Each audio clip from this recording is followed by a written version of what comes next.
Bonjour à tous, ravi de vous retrouver pour cette nouvelle édition de Sénat 360. Voici les titres. L'hommage du Sénat aux victimes des attentats de l'Aude. Une minute de silence sera observée dans l'hémicycle avant le début de la séance de questions d'actualité. C'est à suivre dans 15 minutes en direct et en exclusivité sur notre antenne.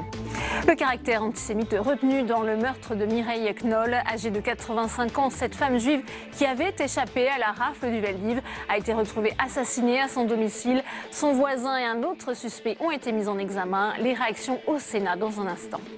Les propositions de la Haute Assemblée sur la réforme ferroviaire, une proposition de loi centriste sera examinée demain en séance. Elle vient percuter le calendrier de l'exécutif qui espère maintenir le dialogue avec les syndicats pour éviter une grève dure. Le détail dans cette édition.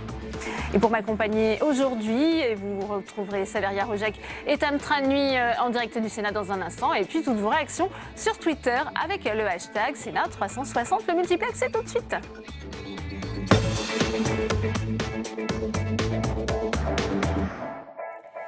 4 jours après les attentats de Carcassonne et de Trèbes, la polémique se poursuit sur le suivi des fichiers S les plus dangereux. Radouane Lagdim, qui faisait l'objet d'une surveillance par les services de renseignement, est passé à l'acte après avoir reçu une convocation de la DGSI. Fabien Recker. On l'a appris ce matin, avant son passage à l'acte, Radouane Lagdim était convoqué par les policiers.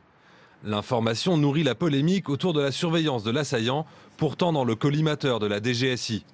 Une polémique attisée par les propos de Laurent Wauquiez. Hier, le président des LR réclamait le rétablissement de l'état d'urgence et l'internement des fichiers S. En visite au groupe LR au Sénat, Christian Jacob défend cette ligne dure. L'état d'urgence nous a protégés et aujourd'hui, de plus avoir d'état d'urgence, ça a été effectivement baisser la garde. Les Républicains sont sans doute d'ailleurs les seuls à ne jamais avoir varié et à toujours avoir été sur la même ligne. Mais certaines voix à droite sont pourtant plus mesurées. Moi, ma ligne, c'est que je crois qu'on a déjà beaucoup d'arsenaux législatifs, sécuritaires et qu'on ne les applique pas. Soyons également réalistes.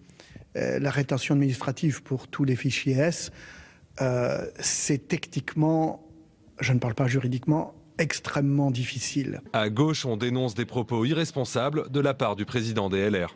Dans une société démocratique, on vous sanctionne et on vous prive de liberté par une décision d'un juge et sur la base de faits. Et non seulement de soupçons, mais de faits. La dépouille d'Arnaud Beltrame, le gendarme tombé en héros à Trèbes vendredi, a entre-temps quitté Carcassonne. Demain, un hommage national lui sera rendu aux Invalides. Et je vous propose d'écouter les réactions du général Hervé Renaud. C'est le directeur des personnels de gendarmerie. Il était auditionné au Sénat ce matin. On l'écoute. L'engagement d'Arnaud Beltrame, je dirais, symbolise tout l'engagement de la gendarmerie au profit de nos concitoyens, avec des hommes qui sont prêts à tout donner, y compris leur vie, pour remplir leur mission. Et cet engagement, il a toujours été son fil conducteur. Il a réussi dans tous les postes qu'il a occupés. Et là, il a pris cette décision, sachant qu'il potentiellement, il mettait sa vie en danger. Et à travers lui, moi, je veux rendre hommage à tous nos gendarmes qui, au quotidien, s'engagent pour la sécurité de nos concitoyens. Voilà pour cette réaction recueillie par Adrien Develay. Je vous le disais en titre, l'émotion est vive après le meurtre de Mireille Knoll. Vendredi, à son domicile, survivante de la Shoah, cette femme juive de 85 ans a été retrouvée assassinée et brûlée. 2 hommes, dont son voisin, ont été mis en examen pour homicide à caractère antisémite. Samia Dechir. Le meurtre a eu lieu dans cet immeuble du 11e arrondissement parisien. Vendredi, le corps de Mireille Knoll a été retrouvé en partie brûlé dans son appartement. Il portait des traces de coups de couteau. La victime, âgée de 85 ans, était de confession juive. 2 suspects ont été interpellés pour meurtre à caractère antisémite. Un acte qui a provoqué l'indignation et suscité beaucoup de condamnations dans le monde politique. C'était bien un meurtre à caractère antisémite. Il doit être dénoncé comme tel. D'abord dénoncé parce que c'est un meurtre horrible fait à l'encontre de Madame Knoll. Et puis un meurtre antisémite, donc tué parce que juif. Et donc ce n'est pas acceptable. S'il condamne un assassinat lâche et horrible, François Patria préfère pour l'instant rester prudent sur le caractère antisémite du meurtre de Mireille Knoll. Il faut attendre que l'enquête se passe, qu'on voit quels sont aujourd'hui les tenants et les aboutissants. S'agit-il réellement d'un acte antisémite revendiqué? S'agit-il d'une querelle ou d'une violence à côté? Je suis incapable de me prononcer. Ce que je sais, c'est qu'aujourd'hui, je partage bien sûr la colère.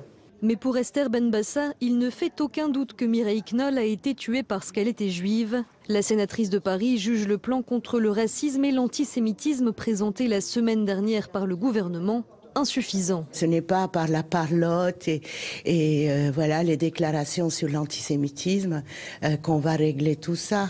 Il y a c'est pas une montée, il y a une réémergence forte de l'antisémitisme. Il faut vraiment essayer de prendre des mesures très concrètes. En mémoire de Mireille Knoll, une marche blanche est organisée demain à Paris par les organisations juives.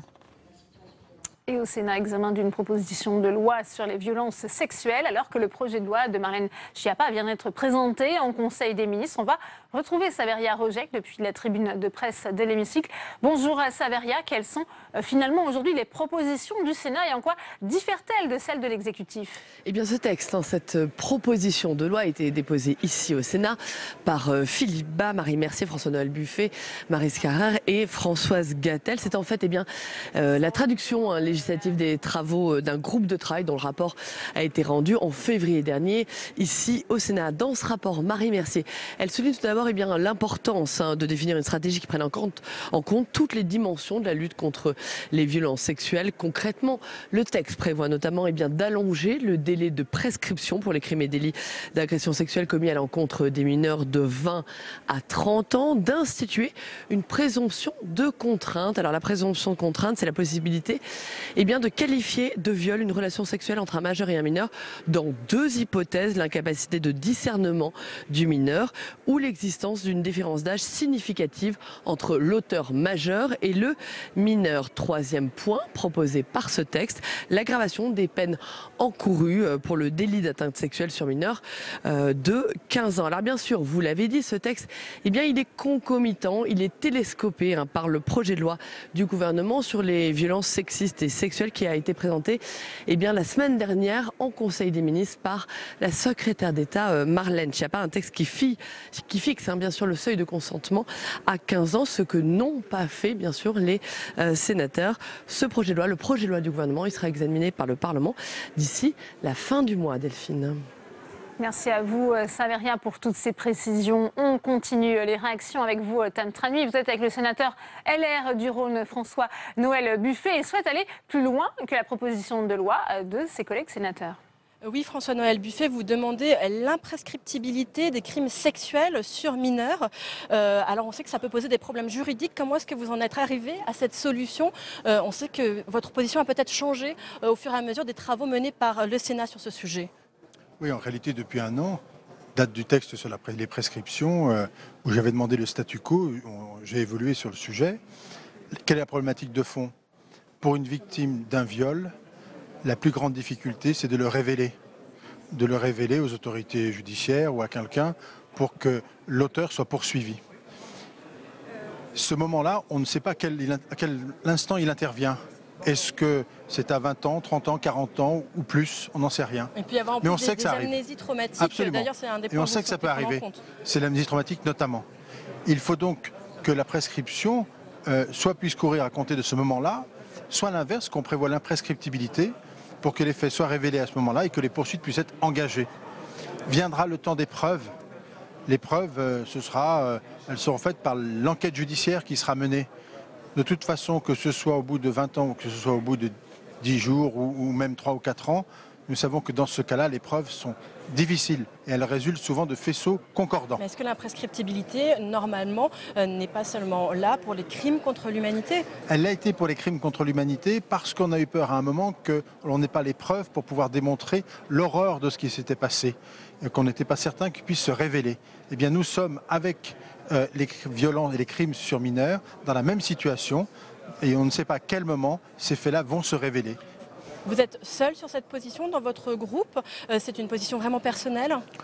C'est une évolution personnelle, certes, évidemment, mais je ne suis pas seul. J'ai une trentaine de co-signataires, donc je ne désespère pas d'avoir des résultats. Eh bien, merci beaucoup François-Noël Buffet d'avoir répondu à mes questions. Merci à vous, Tam, pour cette nouvelle réaction. La réforme ferroviaire arrive dans l'hémicycle du Sénat avant le texte du gouvernement. Une proposition de loi relative à l'ouverture à la concurrence du transport de voyageurs, concurrente du projet de nouveau pacte ferroviaire porté par l'exécutif, sera en effet débattu demain. C'est un moyen pour les sénateurs d'ouvrir le débat parlementaire quand l'exécutif veut légiférer par ordonnance. Jean Brabier. Le gouvernement veut aller vite sur la réforme de la SNCF. Eh bien, les sénateurs ont une longueur d'avance puisqu'une proposition de loi sur le sujet sera étudiée demain à la Haute Assemblée.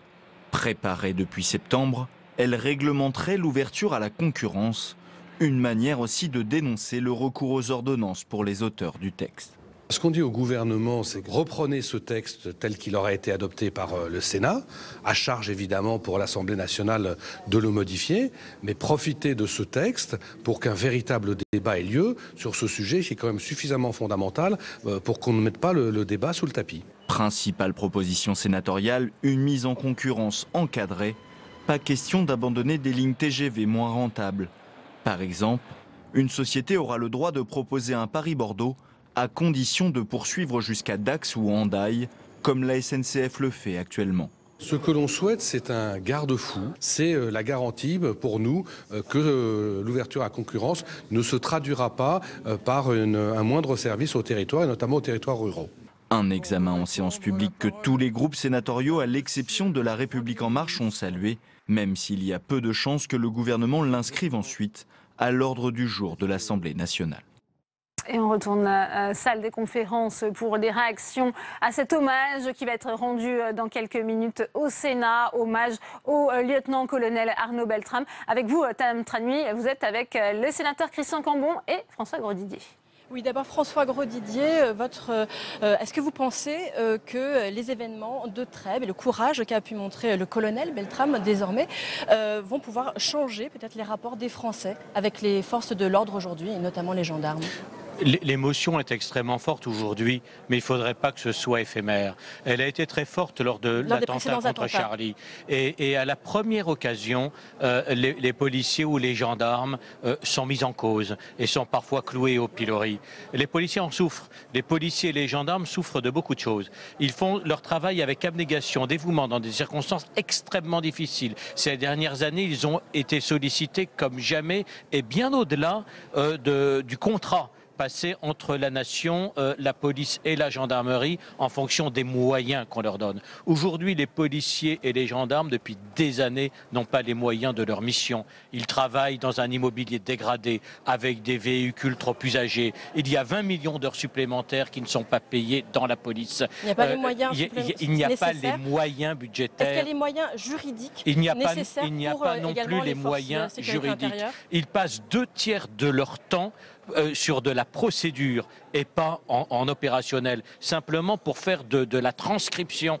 Et pour l'instant, on n'envisage même pas l'oralisation dans la réforme du Code de procédure pénale. Donc ils perdent du temps, c'est-à-dire ils sont paralysés de tous les côtés alors qu'on leur demande le maximum. Et souvent, c'est même la quête de sens pour eux parce qu'ils ont l'impression de faire tout ça pour rien, avec une prise de risque toujours plus accrue face à une agressivité plus grande et souvent pour rien quand ça ne débouche pas sur les réponses pénales adaptées. Merci beaucoup pour vos réponses, François Grosdidier.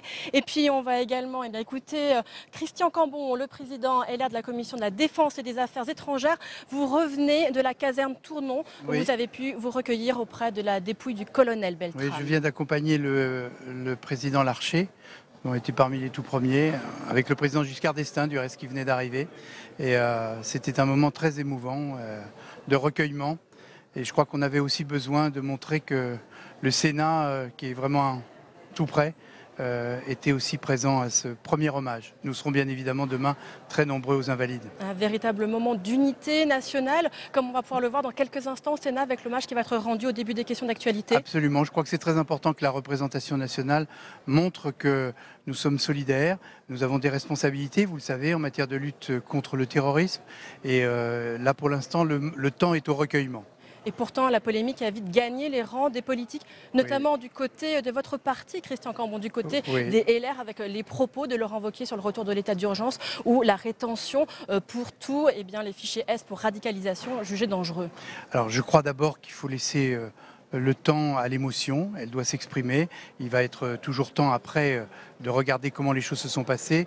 Personnellement, je ne suis pas persuadé que ce soit la bonne formule, l'état d'urgence. Je pense que la loi de sécurité a repris de très nombreuses dispositions de l'état d'urgence et il faut arrêter à chaque fois qu'il y a un problème de dire on va voter une loi supplémentaire. Nous avons tous les moyens juridiques pour faire face. Mais pas les moyens réels sur le terrain, quand on voit que seulement la moitié des fichiers S pour radicalisation sont réellement suivis.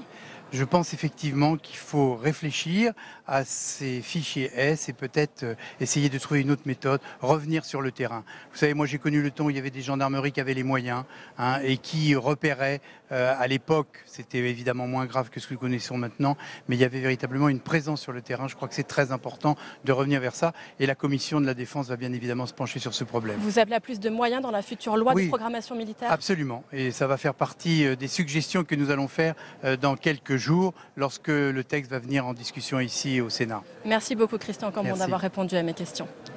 Merci à vous, Tam. Et vous venez d'en parler avec Christian Cambon. Il y aura donc une minute de silence qui va être observée dans un instant dans l'hémicycle du Sénat, où l'on retrouve Saveria Rojek pour un ordre du jour particulier, on le disait aujourd'hui. Voilà, à l'instant, Delphine, la séance qui vient de débuter, qui va donc débuter par cet hommage de la nation que je vous laisse écouter. Monsieur le Premier ministre, Mesdames et Messieurs les ministres, mes chers collègues, messieurs les officiers généraux dans notre tribune, vendredi dernier, notre pays a été frappé une nouvelle fois par de lâches attaques terroristes à Trèbes, à Carcassonne, dans le département de l'Aude. Le bilan est lourd. 4 personnes décédées, plusieurs autres blessées. J'adresse au nom du Sénat tout entier mes pensées, mes condoléances aux familles des 4 disparus. Ils s'appelaient Jean Mazière, Christian Medves, Hervé Sosna et Arnaud Beltrame. J'adresse également ma solidarité et mes pensées aux blessés. Certains sont encore hospitalisés et à leurs familles.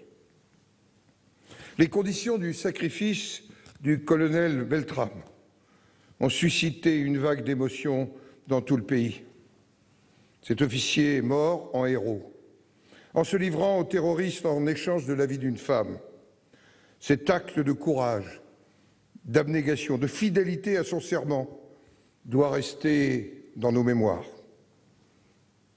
Le tombeau des héros est le cœur des vivants, écrivait André Malraux. Demain matin, la nation lui rendra l'hommage de son courage. Au nom du Sénat tout entier, je souhaite, à travers cet exemple exceptionnel, rendre hommage et exprimer notre gratitude à l'égard de nos forces de sécurité. Leur action pour protéger les Françaises et les Français est remarquable. Ces attaques nous rappellent le haut degré de menace qui pèse sur notre pays. Face à cette menace, nous devons rester vigilants, unis, déterminés à poursuivre le combat contre le terrorisme islamiste, à défendre les valeurs de la République et à lutter sans relâche, sans concession aucune, nulle part et dans toutes circonstances, contre toutes les manifestations de haine. Monsieur le Premier ministre, si vous souhaitez prendre la parole.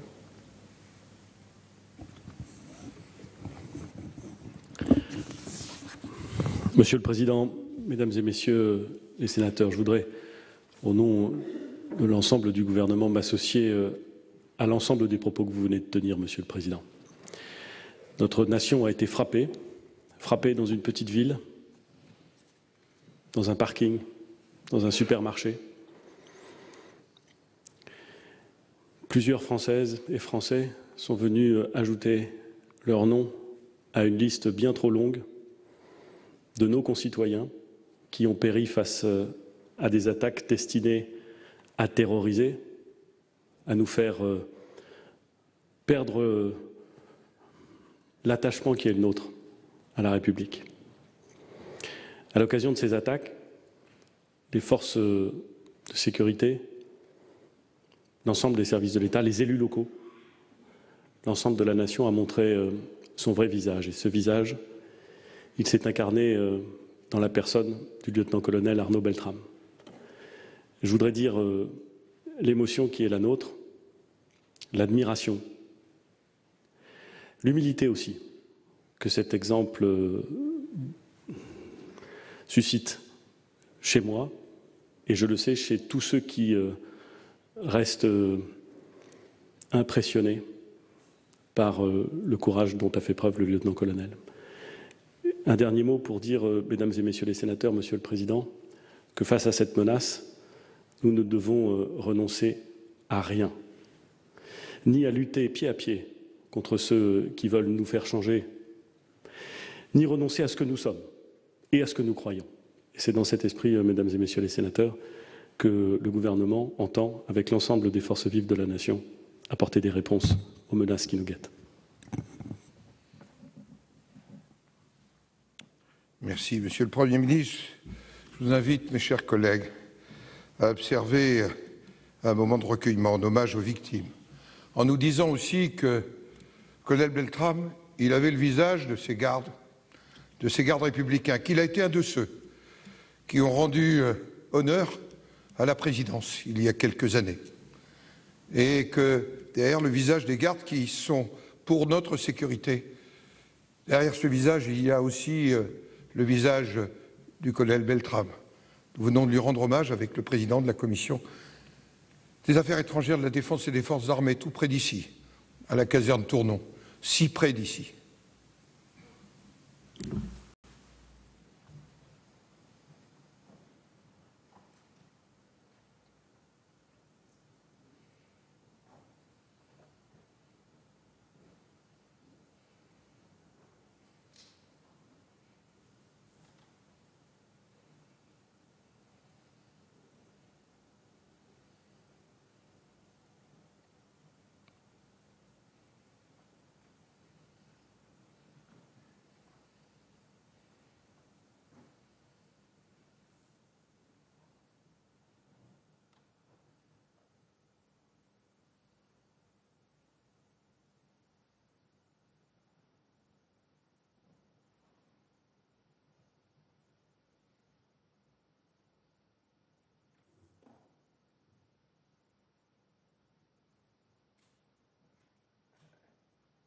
Merci.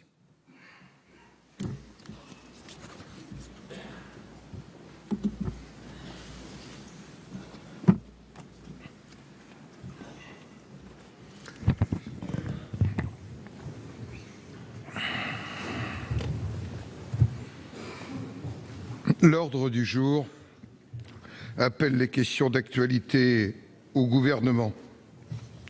Chacun aura bien sûr encore peut-être plus aujourd'hui à observer ce qui est la marque de cette maison, le respect des uns et des autres. La parole est à notre collègue Pierre Ouzoulias pour le groupe communiste républicain citoyen et écologiste.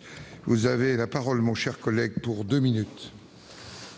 Monsieur le Président, mes très chers collègues, avant de poser notre question d'actualité au gouvernement, le groupe CRC tient à s'incliner devant la mémoire des victimes des attentats de Trèbes et de Carcassonne et à exprimer sa plus grande solidarité avec leurs familles.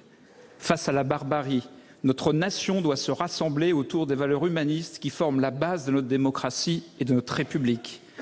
Menacés par tous les fanatismes, éprouvés par les tentatives de démembrement du corps civique, nous devons répondre par plus de République, plus de démocratie et une défense acharnée de la laïcité et de l'État de droit. Renoncer à nos pactes républicains serait alimenter les ressorts d'une propagande guerrière qui tente de nous diviser. Un homme a arraché la vie d'innocentes victimes. Un autre, le lieutenant-colonel Beltrame, a donné la sienne pour sauver la vie.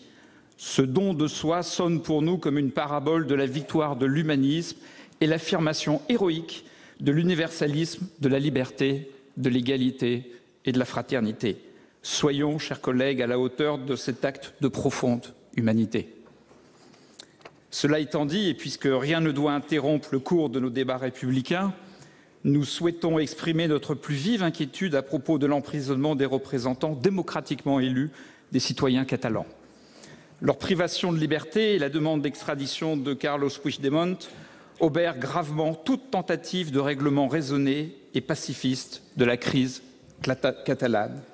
Une nouvelle fois, vous nous opposerez la non-ingérence dans les affaires d'un membre de l'Union européenne pour justifier votre passivité. Une nouvelle fois, nous vous dirons que notre conscience démocratique européenne est meurtrie par des pratiques qui la déshonorent et dont la légitimité est même contestable au regard de la jurisprudence européenne en matière des droits de l'homme. La France et l'Europe ne peuvent continuer d'ignorer ces procédés autoritaires contraires à nos valeurs. Merci.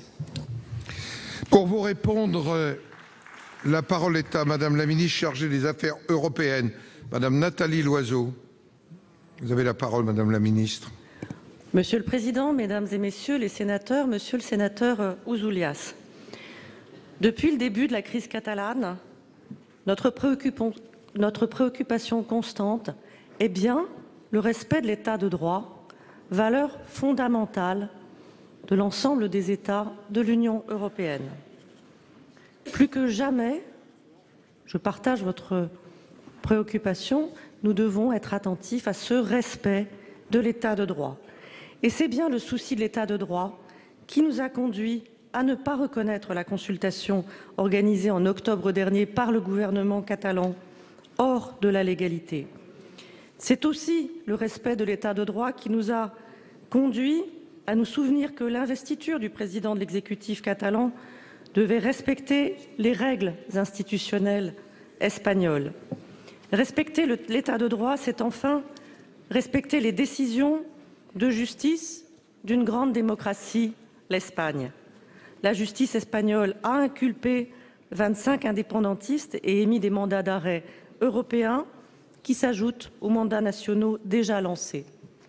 Alors oui, 10 indépendantistes sont incarcérés, dont Jordi Turull, qui n'est pas parvenu le 22 mars à réunir les voix nécessaires pour devenir le président de la région, et Carlos Puigdemont, qui a été arrêté dimanche dernier dans une autre grande démocratie, l'Allemagne, au retour d'un déplacement en Finlande. Une procédure est en cours, à l'issue de laquelle la justice décidera s'il doit ou non être extradé. Il a été présenté à un juge le 26 mars et il a été maintenu en détention. Des manifestations ont lieu pour soutenir les figures indépendantistes, mais à ce stade, le camp indépendantiste catalan n'a pas cherché à désigner à la présidence une personnalité juridiquement en situation de l'exercer. La Catalogne reste sans exécutif local, sous le coup de l'article 155 de la Constitution espagnole. Faute d'investiture, le Parlement régional sera dissous le 22 mai et de nouvelles élections pourraient être convoquées. Voilà sur le fond. Pour revenir à la situation de M. Puigdemont, je fais pleinement confiance à la justice allemande comme à la justice espagnole, car ces deux grands pays européens sont aussi deux grandes démocraties respectueuses de l'état de droit. Merci.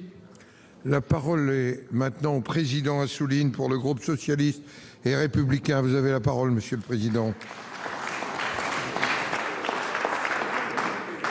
Monsieur le Président, mes chers collègues, c'est avec émotion, douleur même, et gravité que je m'adresse à vous, Monsieur le Premier ministre.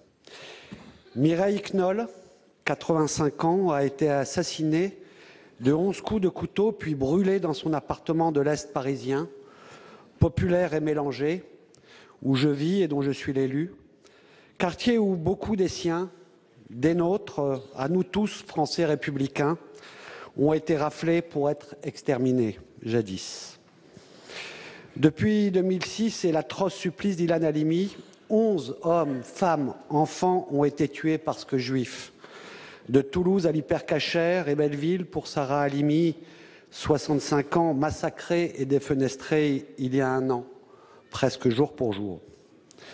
Monsieur le Premier ministre, notre peuple, dans sa diversité, a su se lever à plusieurs reprises contre l'antisémitisme. Copernic, Carpentras. Mais paradoxalement, moins dans cette dernière décennie où pourtant l'antisémitisme quotidien s'est développé comme jamais depuis la Seconde Guerre mondiale. L'antisémitisme, cette haine de tout, de l'humanité, qui vient s'abattre consciemment ou inconsciemment sur les Juifs en particulier, comme depuis si longtemps. Cet antisémitisme est vécu par nos concitoyens juifs intimement, dans l'isolement. Monsieur le Premier ministre, si la France ne serait plus la France sans les Juifs qui la composent, la République n'est plus la République si elle laisse ses citoyens juifs abandonnés à la menace ouverte ou diffuse d'être moqués, molestés, insultés, humiliés, tués parce que juifs, si elle s'accommode de les voir quitter les quartiers populaires ou à y vivre reclus, quitter les écoles publiques, pour certains quitter la France même. Monsieur le Premier ministre, dites-nous comment le gouvernement compte, au-delà des actions déjà engagées et des mots déjà prononcés, que je veux saluer, prendre la mesure de ce danger mortel lié aux mêmes idéologies extrémistes, anti-républicaines qui arment les terroristes et qui a encore tué à Trèbes. Pour ma part, permettez-moi de conclure en encourageant tous mes collègues et au-delà les citoyens à participer massivement à la marche blanche demain à 18h30, place de la Nation, en hommage à Mireille Knoll. La parole est à Monsieur le ministre d'État, ministre de l'Intérieur. Monsieur le Président, Mesdames et Messieurs les sénateurs, Monsieur le sénateur David Assouline, comme vous, j'ai été horrifié par la violence de l'agression et du meurtre barbare dont a été victime Mireille Knoll. Vous me permettrez d'abord, comme je l'ai fait dès hier soir dans un communiqué, de saluer l'action déterminée des enquêteurs qui, très vite, ont identifié les coupables. Le meurtre était barbare. 11 coups de couteau, ensuite l'appartement incendié pour faire disparaître les traces du crime. Oui, je suis comme vous inquiet de la montée de l'antisémitisme dans notre pays. Depuis le 1er janvier, 33 faits ont été commis à caractère antisémite. Oui, aujourd'hui se diffuse une idéologie qui vise à s'en prendre aux Juifs parce qu'ils sont Juifs. L'un des complices de ce meurtre disait « on va aller chez les Juifs parce que chez les Juifs, il y a de l'argent ». Ce genre de stéréotype doit être combattu. Nous le combattrons avec l'ensemble des associations, avec la LICRA, avec le CRIF, avec le consistoire. Je rencontre pratiquement de manière hebdomadaire les responsables de la communauté juive. Oui, aujourd'hui, les Juifs ont peur et comme vous l'avez souligné, un certain nombre d'entre eux quittent la France. Ils quittent la France tout simplement parce qu'ils ont peur en France et cela est inacceptable. Le gouvernement ne l'acceptera pas. Merci, Monsieur le ministre d'État.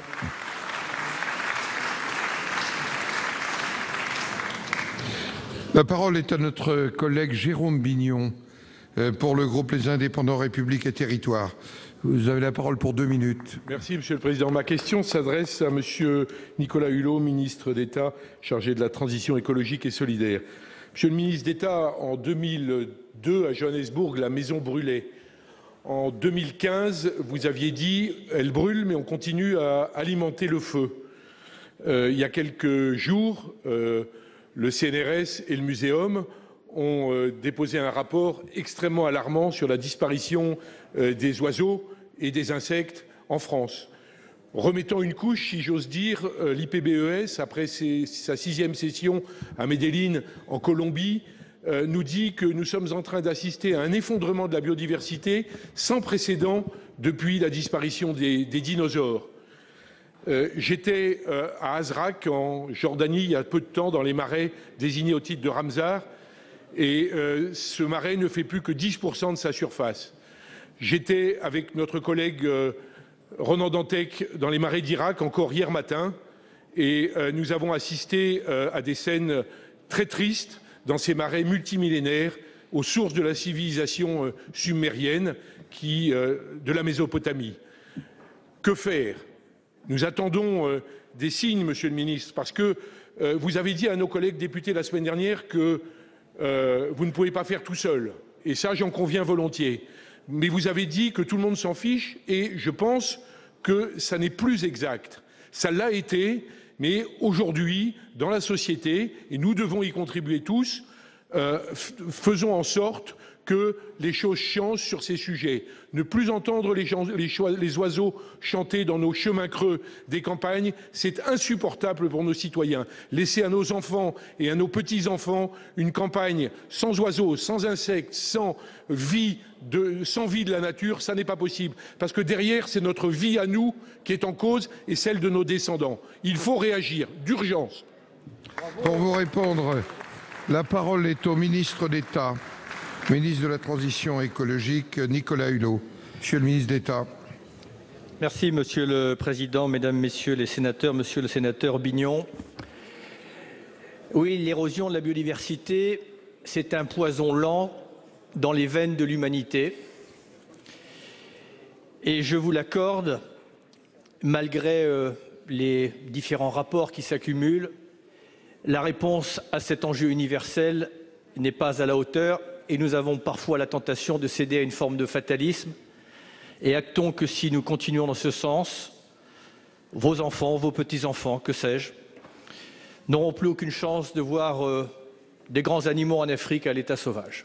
Et si nous n'avons pas réussi à sauver, par exemple, les grands singes, qu'en sera-t-il de la biodiversité ordinaire qui nous est tout aussi indispensable pour l'avenir de l'humanité? Parce que la biodiversité, c'est un patrimoine, c'est notre héritage, mais c'est surtout notre livret d'épargne pour l'avenir. Et vous le savez parce que vous avez contribué à l'élaboration, vous en avez été rapporteur de la loi sur la reconquête de la biodiversité, mais jusqu'à présent, nous ne sommes pas à la hauteur. J'ai décidé, mais ça ne réglera pas tout, j'entends bien, mais pour montrer que nous ne sommes pas résignés, d'annoncer la réintroduction de 2 ours dans les Pyrénées pour essayer de sauver définitivement la souche originelle des Pyrénées. Parce que si nous voulons avoir du crédit dans les instances internationales, demander aux Asiatiques et aux Africains de cohabiter avec la faune sauvage, nous devons prendre notre part de responsabilité. Mais pour que la biodiversité ne se résume pas à quelques espèces symboliques, oui, comme l'avait dit René Dubos, nous devons penser globalement et agir localement.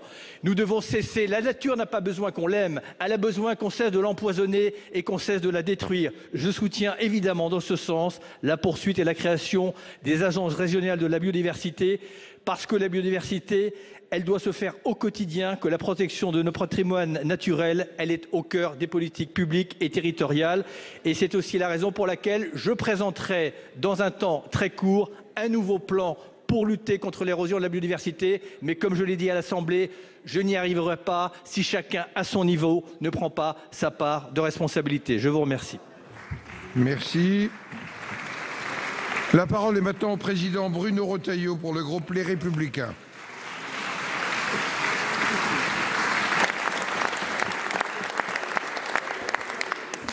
Monsieur le Président, Monsieur le Premier ministre, mes chers collègues, le califat n'est plus.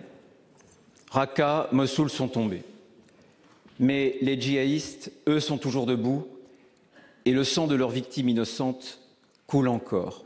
Au nom de notre groupe, je voudrais dire aux familles endeuillées le respect, mais surtout notre soutien total. Je veux dire aussi aux forces de l'ordre notre profonde admiration, notre profonde reconnaissance, et tout spécialement à la mémoire de celui qui s'est sacrifié. Le lieutenant-colonel Arnaud Beltrame était jusqu'à vendredi un officier supérieur de gendarmerie. Il incarne désormais, aux yeux de nous tous, la figure du héros français. Au chacun pour soi, il a opposé le don de soi, message civilisateur, oui, par excellence. Mais son geste désormais, son geste nous oblige.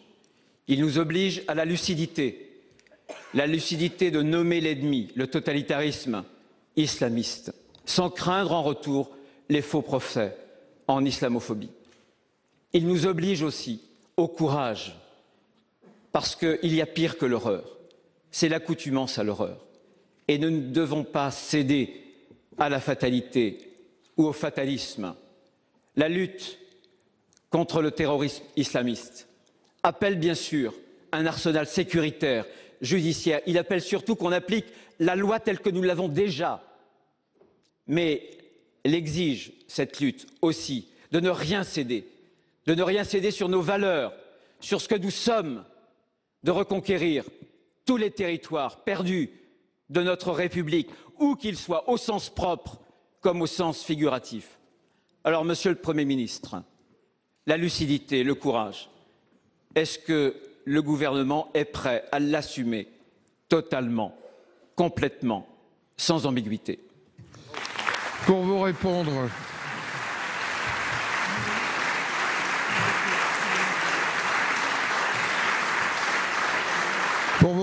la parole est à Monsieur le Premier ministre. Vous avez la parole, Monsieur le Premier ministre. Monsieur le Président, Mesdames et Messieurs les sénateurs, Monsieur le Président Retailleau.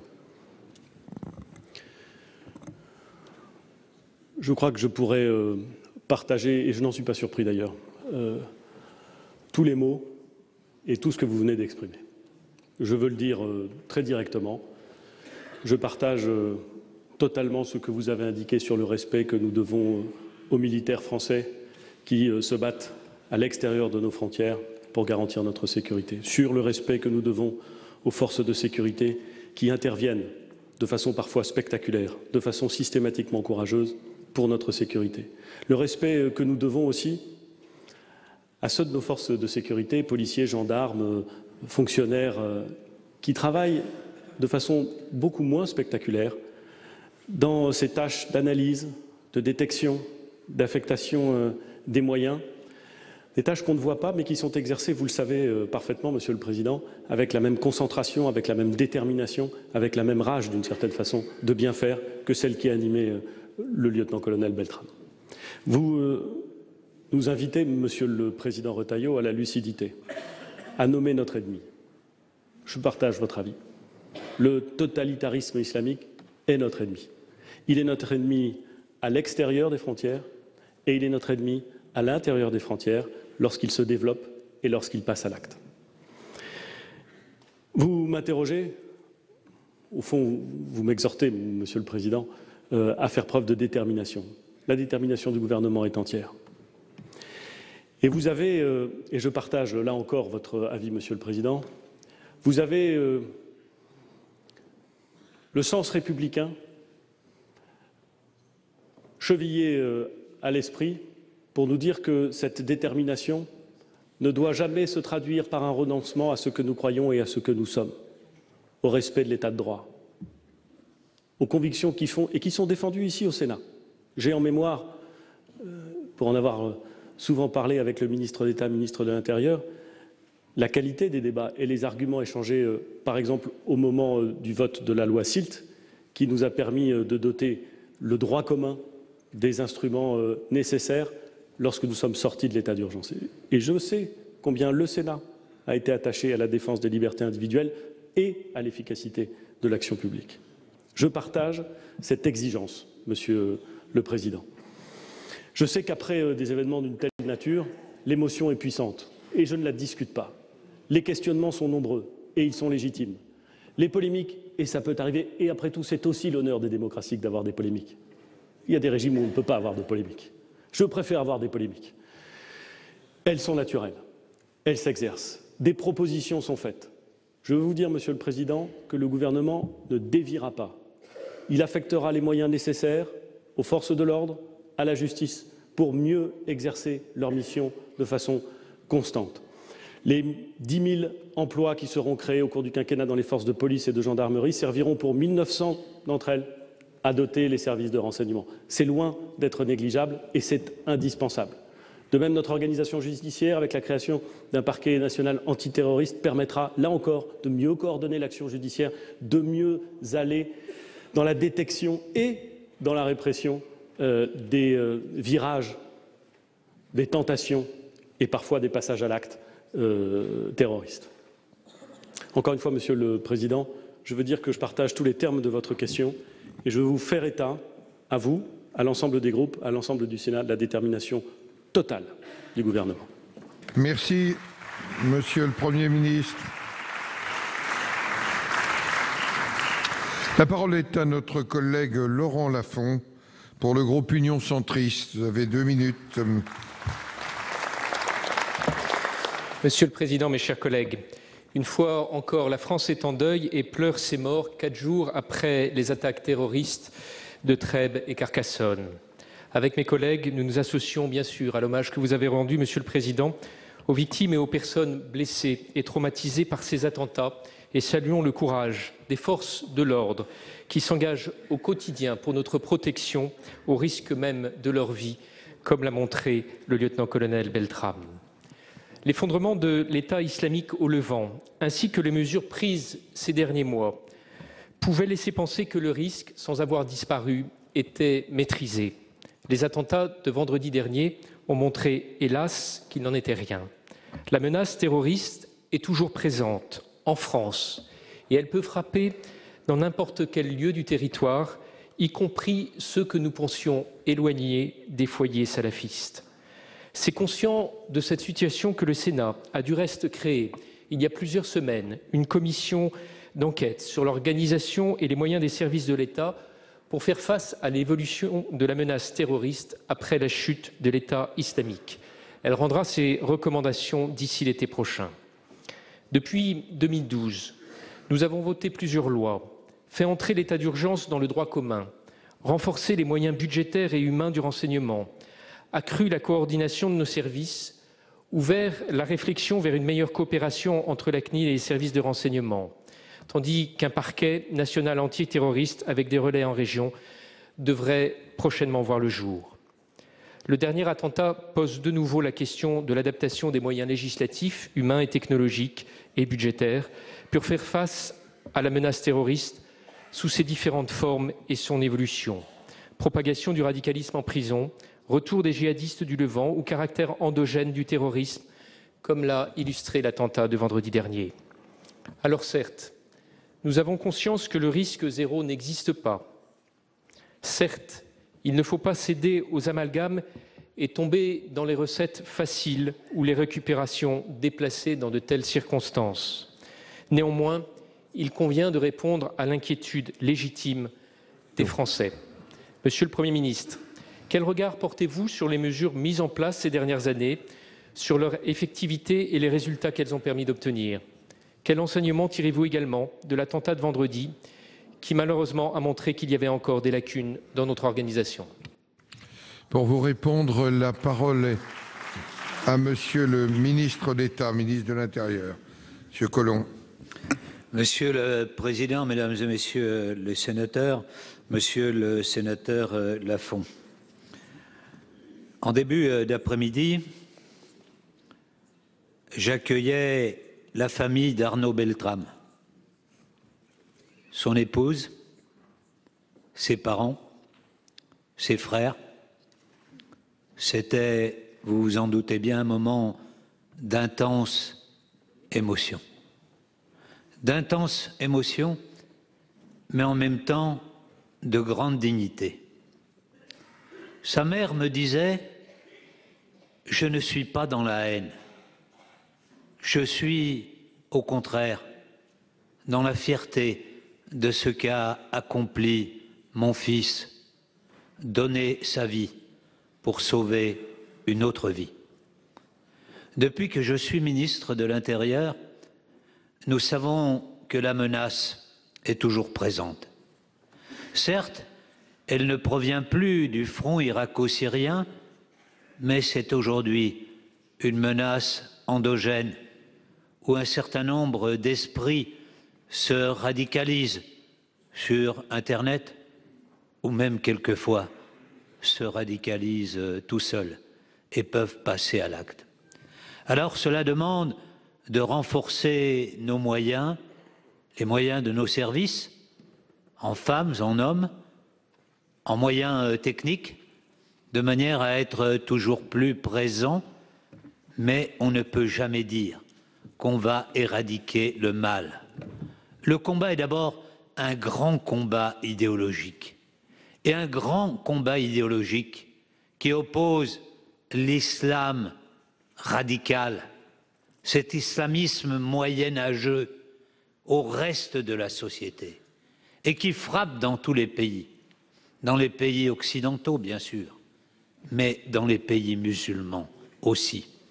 Il faut que les uns et les autres nous unissions nos forces pour le combattre et le vaincre intellectuellement. Merci, Monsieur le ministre d'État. La parole est maintenant à notre collègue Julien Bargeton pour le groupe La République En Marche. Chacun veillera à respecter le temps. Merci. Merci, Monsieur le Président. Chers collègues, ma question s'adresse à Gérard Collomb, ministre d'État, ministre de l'Intérieur. Elle s'appelait Mireille Knoll, elle avait 85 ans, elle était française et de confession juive. Elle avait échappé de justesse à la rafle du Veldiv en juillet 1942, en s'enfuyant de Paris avec sa mère. Vendredi dernier, le corps sans vie de cette octogénaire, mère de 2 enfants, a été retrouvé en partie carbonisé et lacéré de 11 coups de couteau dans son appartement du 11e arrondissement de Paris. Le parquet de Paris a ouvert hier une information judiciaire pour assassinat à raison de l'appartenance de la victime à une religion, retenant ainsi le caractère antisémite de l'agression. Face à cet acte ignoble, une conclusion s'impose. Non, la France n'en a pas terminé avec l'antisémitisme. Une chose est sûre, la douleur est aujourd'hui nationale. Chaque fois qu'un citoyen est agressé en raison de ce qu'il est, c'est toute la République qu'on agresse. Au-delà de Paris, c'est toute la France qui est aujourd'hui meurtrie. Nous serons, je l'espère, nombreux à la marche blanche demain pour rendre hommage à Mireille Knoll. Souvenons-nous d'Ilan Halimi et du gang des barbares en 2006, de l'attaque de l'école Ozar Hatorah à Toulouse en 2012, du meurtre de Sarah Halimi l'an dernier ou de cet enfant de 8 ans sauvagement agressé à Sarcelles et bien sûr des victimes de l'hypercachère en 2015. Face à la forte montée de l'antisémitisme depuis les années 80, la reconquête des esprits, le combat contre les ennemis de la République, la défense de la vision française de la laïcité sont plus que jamais des impératifs. Il nous faut aussi lutter contre les éducations culturellement ségrégées dans certains territoires. Avec Internet, la haine n'a pas trouvé un outil de régulation, elle a trouvé un nouvel horizon. Monsieur le ministre d'État, pouvez-vous nous préciser les moyens mis en œuvre par le gouvernement pour lutter contre l'antisémitisme et contre toutes les formes de racisme et de xénophobie, notamment sur Internet, qui menacent notre commun républicain? Je vous remercie. Merci. Monsieur le ministre d'État. Monsieur le Président, Mesdames et Messieurs les sénateurs, Monsieur le sénateur Julien Bargeton, vous avez raison. Pendant toute une période, on a cru que l'antisémitisme appartenait au passé, que la Shoah, qui avait vu des millions de Juifs périr en Europe, hommes, femmes, mais enfants, c'était définitivement passé. Et puis, nous voyons aujourd'hui que renaît un antisémitisme extrêmement fort. Et nous ne pouvons pas le laisser se développer. Il faut que les uns et les autres, à quelque sensibilité que nous appartenions dans cet hémicycle, nous menions la lutte contre cet antisémitisme, que nous ne laissions aucun coin d'ombre, que nous soyons toujours au premier rang dans cette lutte. Vous avez parlé des contenus qui peuvent se diffuser sur Internet pour appeler à la haine. Nous sommes en train, avec le président de la République, de mener un combat au niveau européen pour que tous les contenus haineux, antisémites, racistes, puissent être très vite retirés. Et nous avons dit ensemble que si nous n'obtenions pas des grandes plateformes, le retrait dans les meilleurs délais de ces contenus, alors la Commission européenne prendra un certain nombre de résolutions pour obliger ces plateformes à retirer ces contenus. Et si cela ne devait pas aller assez vite, nous ferions comme en Allemagne, nous prendrions une loi spécifique pour qu'en France, cela ne se passe plus. Merci. La parole est à notre collègue Olivier Léonard pour le groupe du Rassemblement démocratique et social européen. Monsieur le Président, Monsieur le Premier ministre, ma question s'adresse à Madame la ministre chargée des Affaires européennes. Madame la ministre, l'islamisme a frappé et tué une nouvelle fois dans notre pays. Notre émotion, l'émotion de nos concitoyens, est à son comble. La France est en deuil et nous honorons la mémoire de nos héros. Je veux donc tout d'abord m'associer à mes collègues qui se sont exprimés avant moi pour adresser notre soutien le plus profond aux familles des victimes blessées ou emportées dans cette tragédie. Nous savons que la menace terroriste reste très élevée et notre démocratie tente de s'adapter peu à peu à ce risque durable par des évolutions législatives qui doivent nous permettre de surmonter cette situation tout en préservant nos valeurs et nos libertés ainsi que notre mode de vie. Pourtant, le combat qui nous oppose à l'islam radical doit aussi être abordé à l'échelle internationale. Les foyers terroristes à l'étranger, notamment en Syrie, où je rappelle que Daesh n'a pas encore été éradiqué, ces foyers sont des points d'appui de la radicalisation et du passage à l'acte de nombreux terroristes sur le sol français. L'action et la parole de la France dans le conflit irako-syrien sont donc déterminantes pour enrayer durablement cette idéologie totalitaire. Et c'est parce que la parole de la France a une valeur toute particulière que nous ne pouvons laisser perdurer la moindre ambiguïté sur notre position quant à la situation dans le Rojava, en Syrie. La présence de nos alliés kurdes en Syrie a permis d'éviter l'engagement au sol des troupes françaises. Les Kurdes qui ont été en première ligne dans ce combat face à l'organisation d'État islamique et continuent à combattre les derniers foyers terroristes sont aujourd'hui abandonnés dans la région d'Afrine suite à une offensive turque débutée en janvier. Monsieur le ministre, Madame la ministre, pardon, ne pensez-vous pas que protéger les Kurdes, c'est défendre nos valeurs, c'est lutter contre le terrorisme, c'est donc aussi nous protéger nous-mêmes? La France va-t-elle condamner l'agression et la volonté d'éradication dont les Kurdes sont aujourd'hui les victimes? Merci, Madame la ministre en charge des Affaires européennes. Monsieur le Président, Mesdames et Messieurs les sénateurs, Monsieur le sénateur Léonard, l'escalade se poursuit en Syrie. Les troupes turques ont pris Afrin le 18 mars. Le président Erdogan a laissé craindre depuis la poursuite de l'intervention turque, notamment dans le secteur de Tel Rifat, où 75 000 personnes auraient trouvé refuge. Nous avons fait part publiquement et dans nos contacts avec les autorités turques de notre très vive préoccupation. La position de la France est très claire. Si le souci de la Turquie de s'assurer de la sécurité de sa frontière est compréhensible, rien ne peut justifier son maintien en profondeur et dans la durée sur le territoire syrien. Nos préoccupations sont humanitaires, bien entendu, puisque 100 000 personnes ont fui Afrin. Elles sont juridiques, puisque la résolution 2401 du Conseil de sécurité des Nations Unies a imposé une cessation des hostilités sur l'ensemble du territoire syrien et que cette résolution est violée jour après jour. Mais elles sont aussi opérationnelles et de sécurité. Comme vous le soulignez, la France a pleinement conscience que les forces kurdes apportent un appui décisif à la lutte contre Daesh.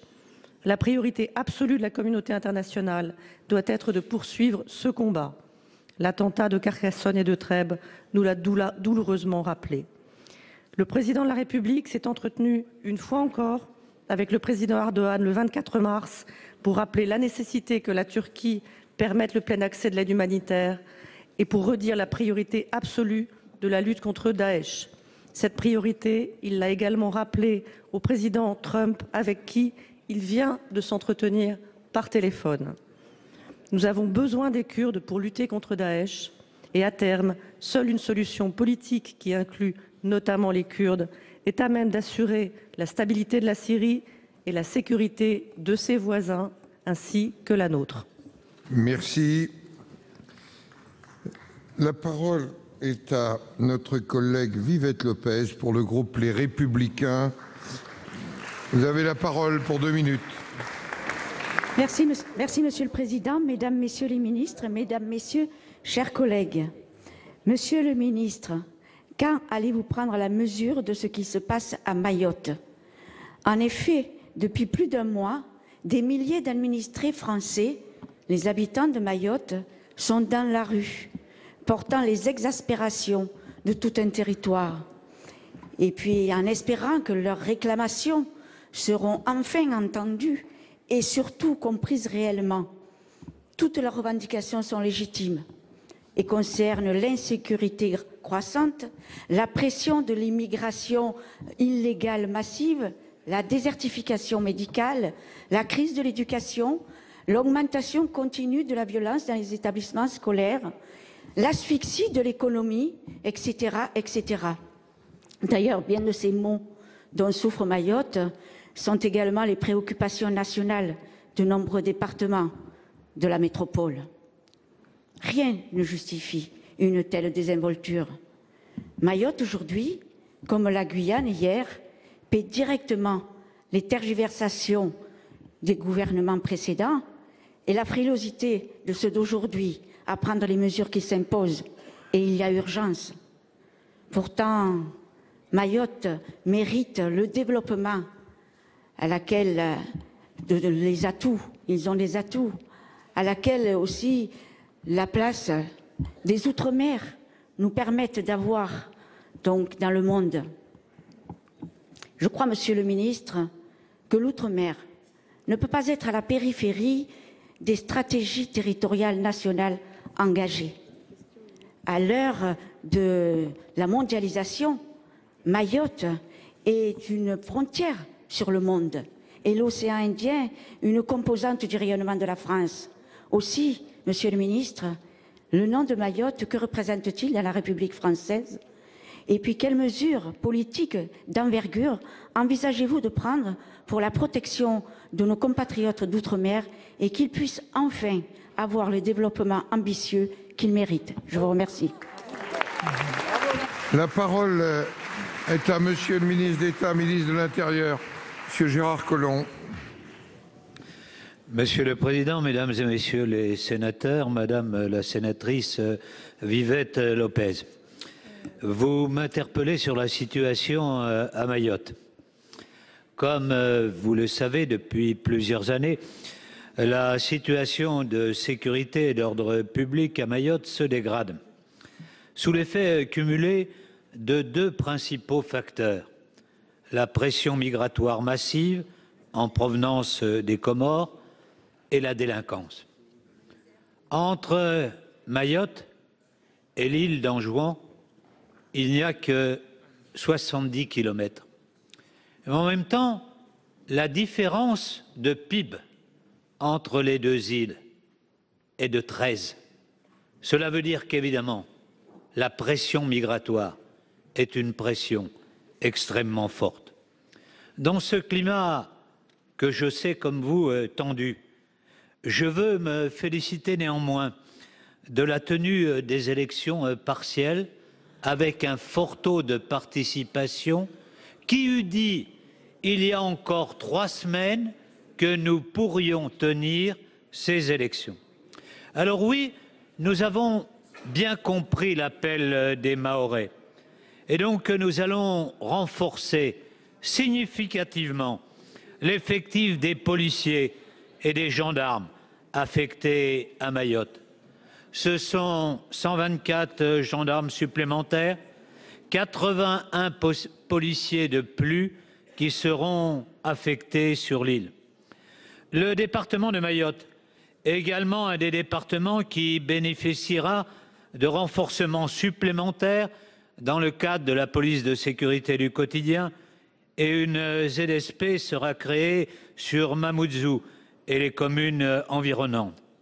Par ailleurs, en matière de lutte contre l'immigration clandestine, j'ai pris contact avec mon collègue ministre de l'Intérieur des Comores, qui avait cessé d'accueillir tout retour. Il vient de réouvrir la possibilité de pouvoir renvoyer un certain nombre d'illégaux. C'est déjà un premier pas dont je me félicite. Merci. La parole est maintenant de notre collègue Josiane Costes pour le groupe du Rassemblement démocratique et social européen. Vous avez la parole, ma chère collègue. Je vous remercie, Monsieur le Président. Ma question s'adresse à Madame la garde des Sceaux.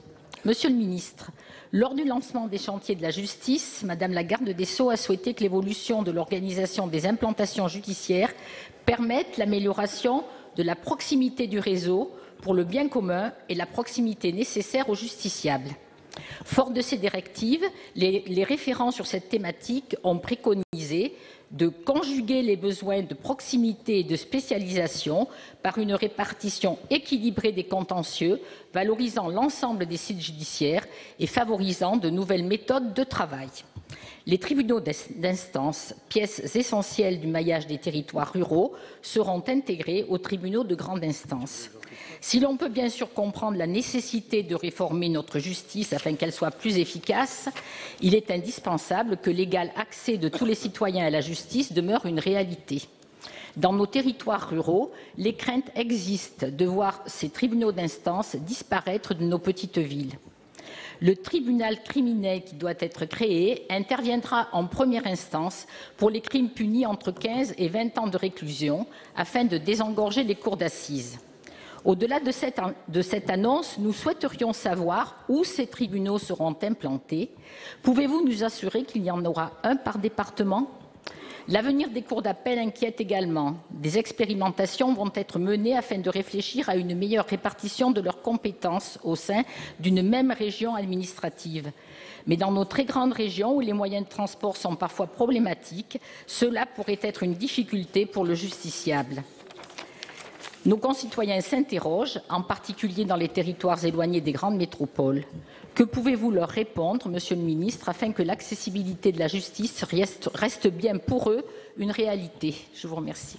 Pour vous répondre, la parole est au secrétaire d'État en charge des relations avec le Parlement, Monsieur Christophe Castaner. Vous avez la parole, Monsieur le Ministre. Merci, Monsieur le Président, Mesdames, Messieurs les sénateurs, Madame la sénatrice Coste. Vous interrogez, Madame la garde des Sceaux, au sujet des réformes de la justice et notamment sur l'adaptation du réseau des juridictions. Et comme vous le savez, vous l'avez rappelé, le Premier ministre et la garde des Sceaux ont lancé en octobre dernier 5 chantiers en vue de réformer en profondeur notre justice. Pour que la justice soit rendue de façon plus rapide, de façon plus efficace, tant nous savons qu'aujourd'hui, elle a besoin de gagner en rapidité et en efficacité. Parmi ces 5 chantiers, il y a effectivement l'adaptation de notre réseau judiciaire. Vous avez raison de souligner l'importance de cette justice de proximité. J'étais moi-même maire d'une commune qui accueillait un tribunal d'instance et j'ai le souvenir d'avoir appris un jour par la presse que le tribunal d'instance de ma commune était fermé. À l'époque, une juridiction sur 4 avait été supprimée. C'était Madame Rachida Dati qui était garde des Sceaux. Et je ne me souviens pas que la concertation ait été aussi poussée que celle qui est aujourd'hui construite. Parce que, en lançant la consultation sur ce sujet, la ministre a souhaité explorer toutes les voies possibles qui permettraient d'améliorer la lisibilité et l'efficacité de notre justice, avec pour seul préalable qu'aucun lieu de justice ne ferme. Aucun. Et je vous confirme, Madame la sénatrice, dans votre département, et votre question était plus large, il est bien évident qu'aucun tribunal ne sera fermé. Évidemment, le tribunal de grande instance d'Aurillac, dans sa fonction de TGI, sera maintenu, ainsi que les 2 tribunaux d'instance, celui d'Aurillac et celui de Saint-Flour. Mais il est proposé que la juridiction judiciaire puisse décider de spécialiser tel ou tel tribunal d'instance. L'objectif n'est pas de les fermer, n'est pas de diminuer le volume d'action de travail, mais de spécialiser, parce qu'on sait bien qu'aujourd'hui, le système de droit implique une spécialisation que n'ont pas forcément tous les magistrats. Et donc l'objectif est que, sous l'autorité des magistrats eux-mêmes, en lien avec les collectivités locales et les différents élus, nous puissions définir les spécialisations de tel ou tel tribunal. Mais vous le voyez, Madame la sénatrice, soyez rassurée, évidemment, la carte judiciaire sera maintenue parce que la proximité dans la justice est un élément déterminant dans son efficacité. Merci, Monsieur le Ministre.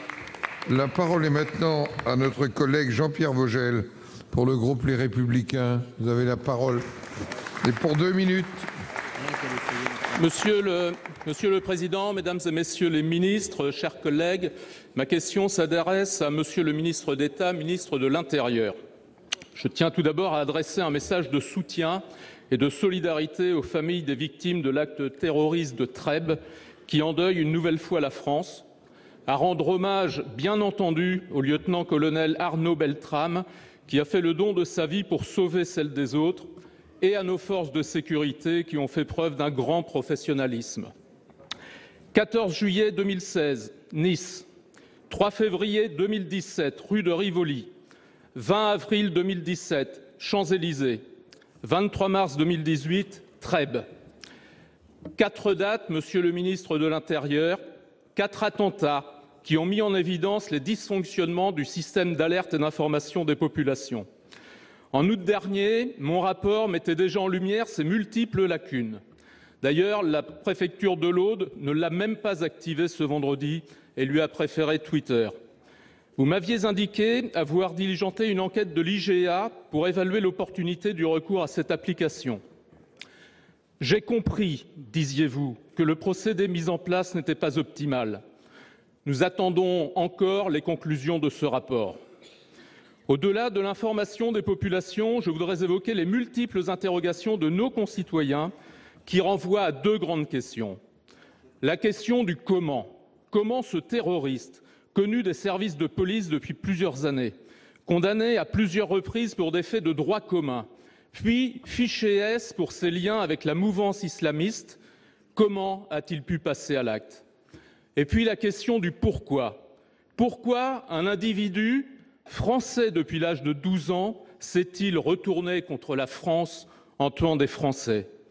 Ces 2 questions, les Français se les posent, car ce qui est en jeu et parfois en cause, c'est la solidité à la fois de nos défenses judiciaires et sécuritaires, défense qu'il nous faut renforcer dès le premier délit et qu'il nous faut sans doute compléter au moyen, par exemple, du rétablissement de la double peine. Mais la solidité également de nos défenses immunitaires, de cette exigence républicaine d'assimilation qui est le meilleur antidote contre le virus. Alors, Monsieur le ministre de l'Intérieur, avez-vous des propositions pour renforcer l'arsenal judiciaire existant? Êtes-vous par exemple favorable au rétablissement de la double peine? Et que faites-vous en faveur de cette exigence d'assimilation que nous devons réaffirmer pour casser ce processus infernal qui mène du communautarisme au salafisme, puis au djihadisme? Pour vous répondre, la parole est au ministre d'État, ministre de l'Intérieur.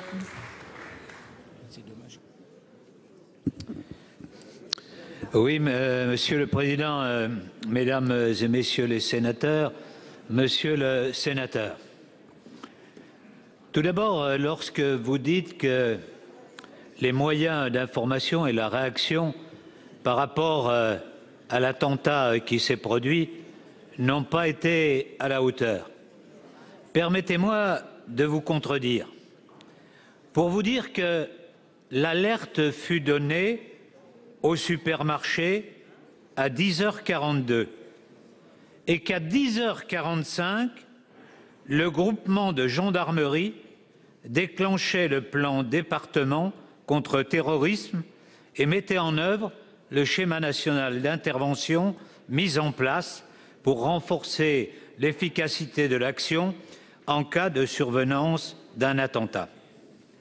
La brigade de Trèbes, le peloton de surveillance et d'intervention de la gendarmerie de Carcassonne, avec le lieutenant-colonel Beltrame, arrivait 12 minutes plus tard. Quelque temps ensuite, tous les écoliers étaient confinés dans leurs écoles. parce que l'on ne savait pas à ce moment-là s'il y avait un ou plusieurs terroristes et qu'on craignait que l'attentat sur le supermarché, comme on avait découvert 2 corps ailleurs, ne soit finalement qu'un leurre et que d'autres attentats soient commis. Alors oui, les forces ont réagi comme il le fallait. Mais je vous l'ai dit tout à l'heure, même si nous avons embauché et nous allons continuer à embaucher des effectifs, même si nous développons les moyens techniques, le combat sera long et nous devons y faire face tous ensemble. Et ce n'est pas avec des mesures comme celles que vous proposez que nous y viendrons à bout. Ce serait au contraire diviser les Français les uns contre les autres. La parole est maintenant notre collègue Éric Kerrouche pour le groupe socialiste et républicain. Vous avez la parole, mon cher collègue. Merci.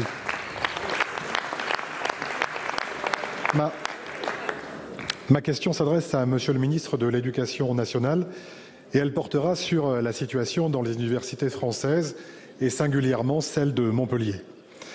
Dans la nuit du 22 au 23 mars, des individus encagoulés ont commis des actes d'une grave violence envers des étudiants qui occupaient un amphithéâtre en protestation. Cette occupation n'est pas isolée, comme en témoignent les cas de Paris, de Bordeaux, de Toulouse, de Lille, où des actes graves semblent avoir été également relevés. Une telle violence, au relent rance et aux racines extrémistes, n'a pas sa place à l'université, qui est le lieu du savoir et de l'apprentissage. Aucun blocage ne peut justifier de telles exactions. La démission du doyen, après des propos douteux, ne peut constituer la seule réponse et nous attendons le résultat de l'enquête qui a été diligentée. Vous le voyez, Monsieur le ministre, contrairement aux assurances que vous voulez donner, les étudiants sont inquiets quand ils ne sont pas opposés à la réforme de l'université votée en février 2018, qui met en place une sélection sociale et géographique qui ne veut pas dire son nom. C'est un nouveau symptôme du bouillonnement social que le gouvernement ne veut pas voir. Alors que l'étude Campus Responsable de 2016 a montré combien les universités sont des leviers importants du développement socio-économique, vous vous obstinez à sous-investir. Officiellement, la loi de finances a affiché un chiffre en hausse pour le supérieur. Cette hausse, qui inclut d'ailleurs l'inflation, n'est en rien à la hauteur des défis à venir. Or, votre gouvernement a une double responsabilité. Responsabilité au regard des croissances d'effectifs. Vous savez d'ores et déjà que la création de places additionnelles ne suffira pas à accueillir les nouveaux bacheliers supplémentaires. Responsabilité ensuite au regard des choix fiscaux. Les 5 milliards de flat tax et l'impôt sur le revenu auraient permis une augmentation du budget de l'enseignement de près de 40%. Vous voyez, Monsieur le ministre, contrairement à tout ce que prétend votre gouvernement, la France n'est pas une entreprise. C'est une république qui doit privilégier un destin collectif dans lequel il ne saurait être question de favoriser uniquement quelques-uns. Alors, Monsieur le ministre, ma question est simple. Quand votre gouvernement va-t-il enfin prendre la mesure des besoins de l'université et de la recherche ? Et allez-vous enfin répondre aux angoisses d'une génération qui n'entend pas être sacrifiée sur l'autel d'un néolibéralisme et d'une austérité insensée? Pour vous répondre, la parole est au ministre de l'Éducation nationale, Monsieur Blanquer. Monsieur le Président, Mesdames et Messieurs les sénateurs, Monsieur le sénateur Éric Kerrouche, je vous réponds en l'absence de la ministre de l'Enseignement supérieur, Frédérique Vidal, à votre question qui en réalité comportait 2 parties. Et je ne vois pas très bien la relation d'ailleurs entre les 2 parties de votre question. Néanmoins, je m'efforcerai de répondre à chacune des 2 parties. Sur la première partie, je ne peux évidemment que condamner, comme vous, ce qui s'est passé à l'université de Montpellier. C'est évidemment ce qu'a fait tout le gouvernement par la voix de Frédérique Vidal, qui immédiatement a diligenté une inspection générale par le biais de l'inspection générale de l'administration de l'enseignement supérieur et de la recherche. Et nous sommes donc en l'attente des conclusions de cette inspection. Et bien entendu, nous serons tout à fait inflexibles quant aux condamnations et aux suites judiciaires qu'il doit y avoir. Nous attendons donc ces conclusions. Comme vous l'avez rappelé, le doyen a démissionné pour tenir compte des événements et de ce qui s'était passé. Et bien entendu, le président de l'université et le président de l'université a assuré l'intérim du doyen grâce au vice-président. Sur la deuxième partie de votre question, je tiens à dire que je ne vois absolument pas le rapport avec les événements auxquels vous venez de faire référence, puisque vous faites référence au travers de la première partie à des violences qui ont eu lieu contre des gens qui se rassemblaient pacifiquement pour protester contre certains aspects de la réforme de l'université. Sur cette deuxième partie, je tiens d'ores et déjà à vous assurer d'une chose, c'est que la réforme Parcoursup qui a été menée par Frédérique Vidal vous garantit à tous les étudiants de France certainement un meilleur mois de juin, un meilleur mois de juillet, un meilleur mois d'août que celui qui a pu avoir lieu en 2017 sous le régime APB. C'est une amélioration indiscutable et je pense qu'il faudrait un peu de modestie au regard des investissements qui ont été réalisés ces dernières années dans l'enseignement supérieur et au regard de ce qui s'est passé au travers du système APB et du tirage au sort lorsque vous portez des jugements sur des choses qui n'ont pas encore eu lieu. Et donc nous nous donnons rendez-vous au mois de septembre et vous verrez dès la fin du mois de mai que le système Parcoursup sera nettement meilleur que le système APB. La parole est à monsieur Stéphane Ravier. Vous avez la parole pour 2 minutes. Merci Monsieur le Président. Ma question s'adresse à Monsieur le ministre de l'Intérieur. Monsieur le ministre, mes chers collègues, les 3 années passées au sein de la Haute Assemblée et au sein de l'Assemblée municipale de Marseille m'ont convaincu que les hommes et les femmes qui nous gouvernent sont des animaux politiques à sang-froid. Ils ne rougissent pas, jamais. Quel que soit l'hémicycle et les circonstances, vous restez, mes chers collègues, droit dans vos bottes, imperturbables. Cette séance de questions au gouvernement en aura été la parfaite illustration. Les élus de gauche et d'extrême gauche ont clamé leur admiration des forces de l'ordre à travers les louanges ô combien justifiées adressées au gendarme Arnaud Beltrame, ce héros français. Alors qu'ils n'ont de cesse, tout au long de l'année, de dénigrer la gendarmerie jusqu'à tenter de la salir, quand il s'est agi de l'accident du barrage de Sivens, un ex-candidat de la France insoumise s'étant même réjoui de la mort d'Arnaud Beltrame. Comme ils n'ont de cesse tout au long de l'année de dénigrer la police jusqu'à tenter de la salir quand il s'est agi de la pseudo-affaire Théo. Quelle hypocrisie et quelle indécence. Du côté de la droite, on désigne enfin l'ennemi, le totalitarisme islamiste. On fait la leçon. On en appelle aujourd'hui à la lucidité et au courage, à l'application de l'arsenal sécuritaire et judiciaire, mais on est manifestement frappé d'amnésie. Car oubliez l'abolition de la double peine par un certain Nicolas Sarkozy, ce qui a rendu impossible l'expulsion des délinquants étrangers. Oubliez la création par ce même Sarkozy du CFCM, où les islamistes de l'UOIF sont devenus majoritaires. UOIF désormais musulman de France qui a appelé à voter Macron l'année dernière, soutien accepté par le candidat devenu président. Oubliez la suppression des 12 500 postes de policiers et de gendarmes, les amours avec le Qatar et le non-rétablissement de nos frontières. Oubliez que vous tous, mes chers collègues, avez refusé à l'Assemblée nationale les propositions des députés du Front national d'expulser les étrangers fichés S. Un front républicain de l'amnésie foudroyante et sélective. J'en viens à la question, Monsieur le Président. Merci de m'accorder les quelques secondes que vous avez accordées aux intervenants précédents. J'en viens enfin vers vous, Monsieur le Ministre, vous qui êtes apparu à Trèbes complètement dépassé par l'événement. Nous avions compris qu'à l'image d'Emmanuel Macron, vous n'inventeriez pas de programme contre le terrorisme dans la nuit et que si rien ne s'est passé depuis Mérat jusqu'à la gare Saint-Charles, rien ne se passera après Trèbes. Votre question. Ma question. Ne pensez-vous pas, Monsieur le Ministre, que dans ces circonstances, que l'heure est venue pour vous de présenter votre démission? Monsieur le ministre d'État, brièvement.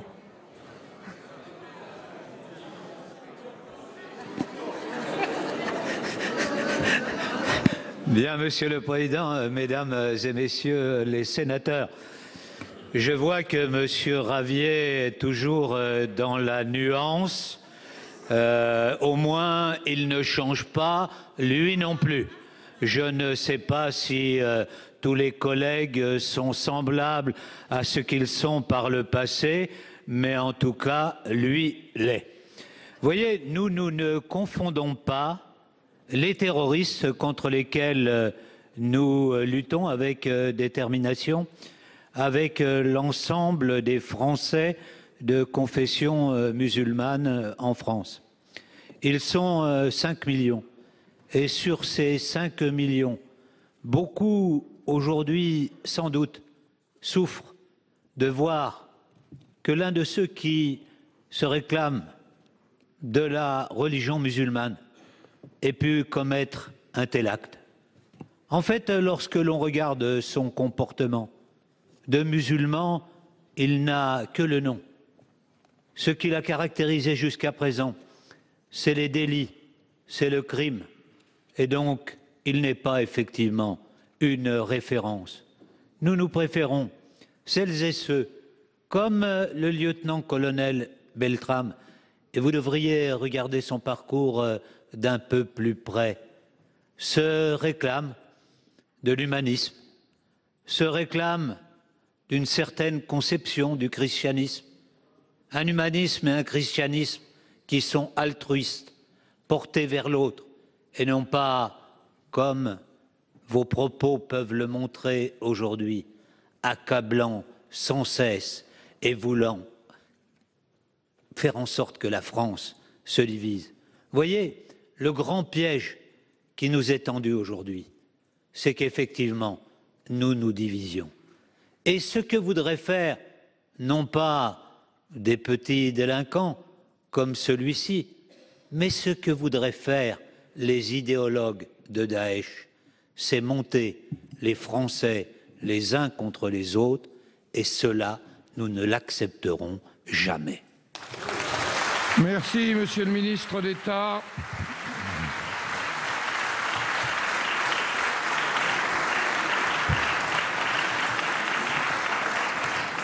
Nos prochaines questions. Voilà pour cette séance de questions d'actualité marquée, vous l'avez entendu, par cet hommage du Sénat. 1 minute de silence a été respectée dans l'hémicycle en hommage aux victimes des attentats de l'Aude. On va retrouver Saveria Rojek qui a retenu pour nous les temps forts de cette séance. Absolument Delphine, une séance de questions d'actualité marquée bien sûr par l'actualité dramatique des attentats bien sûr de Carcassonne et de Trèbes, mais également le meurtre barbare de Mireille Knoll, avec cette question de David Assouline sur cette disparition dramatique. Et alors que le parquet de Paris a, on le sait, retenu la qualification d'acte antisémite, oui, les Juifs ont peur, ils quitteront la France car ils ont peur. Cela est inacceptable et le gouvernement ne l'acceptera pas, lui a répondu fermement le ministre de l'Intérieur Gérard Collomb. Et puis autre question toujours sur ce drame, autre question de Julien Bargeton pour La République En Marche. Nous devons mener la lutte contre l'antisémitisme quel qu'il soit, a martelé de nouveau le ministre de l'Intérieur Gérard Collomb. Et puis vous l'avez dit Delphine, le terrorisme, les attentats avec la dramatique actualité des attentats de Carcassonne et de Trèbes. Et cette question tout d'abord de Bruno Retailleau, le président Bruno Retailleau, le geste d'Arnaud Beltrame nous oblige au courage. Il ne faut rien céder sur nos valeurs, sur ce que nous sommes. Le gouvernement est-il prêt à assumer la lucidité et le courage, à interpeller Bruno Retailleau? Et c'est le Premier ministre, c'est Édouard Philippe, qui lui a répondu solennellement. La détermination du gouvernement est entière. La création d'un parquet national antiterroriste va permettre de mieux coordonner notre action. Voilà Delphine pour cette séance particulière de questions d'actualité. Merci à vous Saveria et on retrouve Tam Tranu avec le ministre de l'Intérieur Gérard Collomb en direct, c'est à vous. Un mot tout d'abord sur l'hommage qui a été rendu tout à l'heure au colonel Arnaud Beltrame que vous avez d'ailleurs décoré aujourd'hui. Je crois que quelles que soient les sensibilités dans notre pays, les Français ont été admiratifs du geste qu'il a accompli. Vous voyez, dans les circonstances que moi j'ai pu connaître, puisque j'étais à Trèbes au moment où ce drame se jouait, prendre la place d'une femme otage et se livrer finalement aux terroristes, c'était un acte de courage qui aujourd'hui est apprécié non seulement en France, mais admiré partout dans le monde. Est-ce que, donc au-delà de ce moment d'unité nationale, vous reconnaissez un certain nombre de critiques faites par les politiques sur l'attentat de Trèbes, notamment des dysfonctionnements qu'il y a pu avoir sur le suivi des fichiers S pour radicalisation? Vous savez, des fichiers S, nous en avons aujourd'hui beaucoup, pour 26 000. radicalisation. Et donc, en fait, c'est plutôt les fichiers FSPRT qu'il faut prendre en compte, parce que les fichiers S sont des fichiers de signalement où on vous dit, lorsque vous passez une frontière, un aéroport, que vous êtes signalé, sans d'ailleurs que vous deviez le savoir. Et donc, c'est quelque chose qui doit rester secret. Ensuite, nous avons à peu près une dizaine de milliers de signalements de radicalisation active, mais avec évidemment une incapacité de savoir si la personne va passer à l'acte. Et je peux vous dire que le terroriste était suivi de près, mais que rien ne pouvait laisser prévoir qu'il passerait à l'action. Vous voyez, par exemple, pour vous donner un exemple, il emmenait sa petite sœur en CE2 à l'école à 8h30, il passait à l'acte à 10h. Qui pouvait prévoir cet acte? Merci beaucoup Gérard Collomb pour votre réaction. Merci à vous, Tam. Voilà pour cette séance, vous l'avez suivie, marquée par la minute de silence du Sénat, du gouvernement entier, en hommage à Arnaud Beltrame. Un hommage qui sera d'ailleurs à suivre depuis les Invalides, mais aussi le Panthéon demain matin sur les antennes de LCP et Public Sénat. Bonne soirée à tous et à demain.